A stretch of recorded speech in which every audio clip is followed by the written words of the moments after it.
Hi, welcome to RV Toolbox Tips number 2, okay? Number 1, we kind of explained what this is about. And number 2, we're going to talk about something that you shouldn't leave the house without, okay? Some of these tools are things that would be good to have, maybe even at home, but some of them don't leave home without. And what is today's toolbox tip?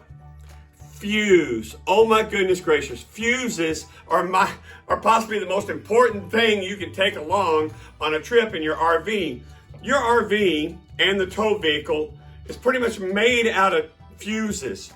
If you've got a nice, expensive tow vehicle, not only does it have fuses for the whole vehicle to work, but it also has a whole bunch of fuses just for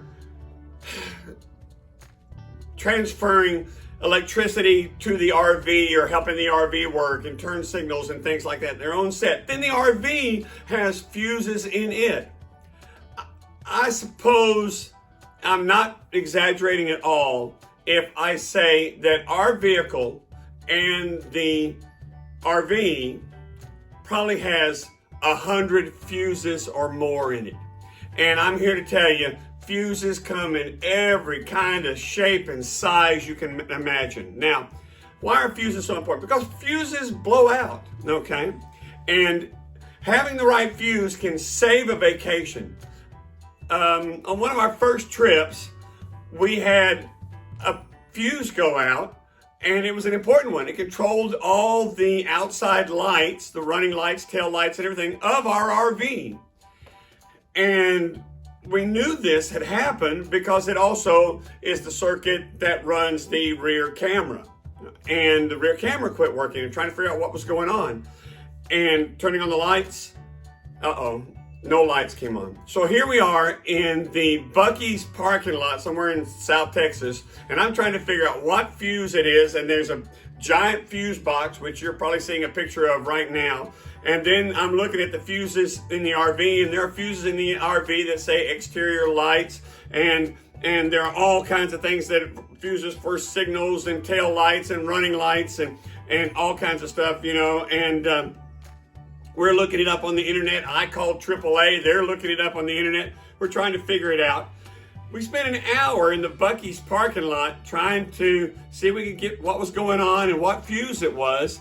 And a really nice lady, trucker, 18-wheeler lady, pulls up. And I don't want to say anything bad about her or anything like that, but she was, I don't know, she was smart. And she was like, what you got? What kind of problem you got there? Oh yeah, I used to work on RVs. I mean, really? And she pulls up and she gets out her phone and starts messing with it, doing some things. And she says, just a second. She goes back to her rig and she gets a fuse and she sticks it in there and all the lights come on. But she says, now that's not the right fuse for that. That's a mini fuse, and you need a micro fuse, and they go in together, and it will work for a while. It'll get you down the road to a auto parts store where you can get some real fuses. Man, we loved her. We thought she was incredible, you know. Sweet as could be. Man, she was our savior at the time, okay? So that's the way that worked. She saved our trip. But after being there for well over an hour in the Buc-ee's parking lot trying to figure out what was going on. But that's the way it works. A fuse goes out, and sometimes your vehicle won't even start. It's an ignition fuse. And you're gonna have to go online, or you're gonna have to, maybe depending on the vehicle, you've got a manual that will help you find it. Who knows? But you have the right fuse, boom, move on down the road, okay? Sometimes it's something that you can live without. But what if it's a fuse that controls your air conditioner on a hot summer day? Oh my goodness gracious. Fuses come in every shape and size you could possibly imagine. Their amperage is different. They're color coded, but who knows what the color really means? I just look at the numbers on them. They're every size. Some of them are tiny, tiny, tiny. Some are the size of $50.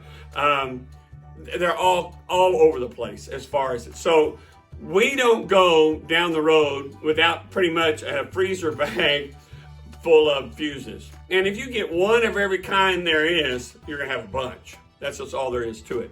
Now, fuses, like I say, come in all kinds of shapes and sizes. You're going to have quite a few, and even if you don't, you will accumulate some because you'll have that one fuse that goes out, and you'll go to an auto parts store and you don't buy just one fuse, you buy an assortment of them. You'll buy a box full of them or a bag full of them or something like that.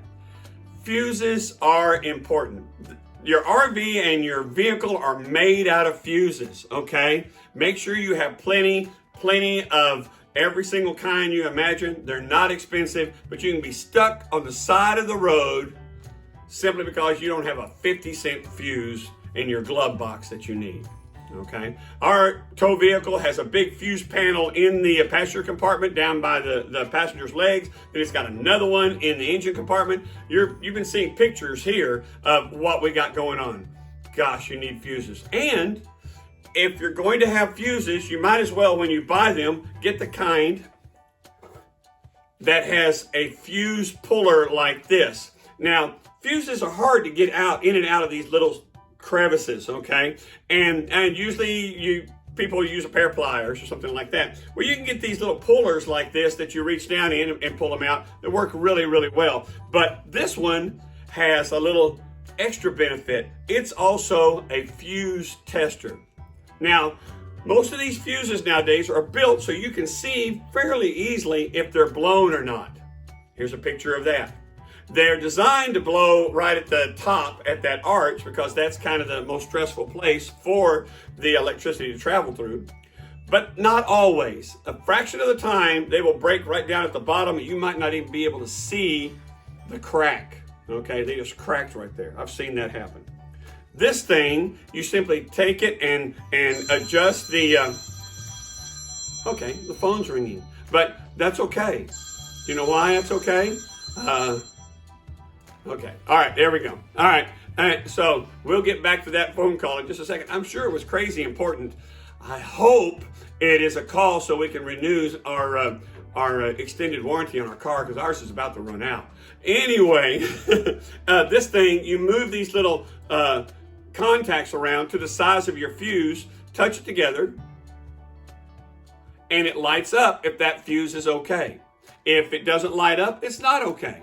So you need a tester too, probably. So have a bunch of fuses, have a tester and a fuse puller, and then head on down the road with some confidence. I promise you, a lot of electronics, a lot of fuses, having one of those, having the right 50-cent fuse can really save a vacation.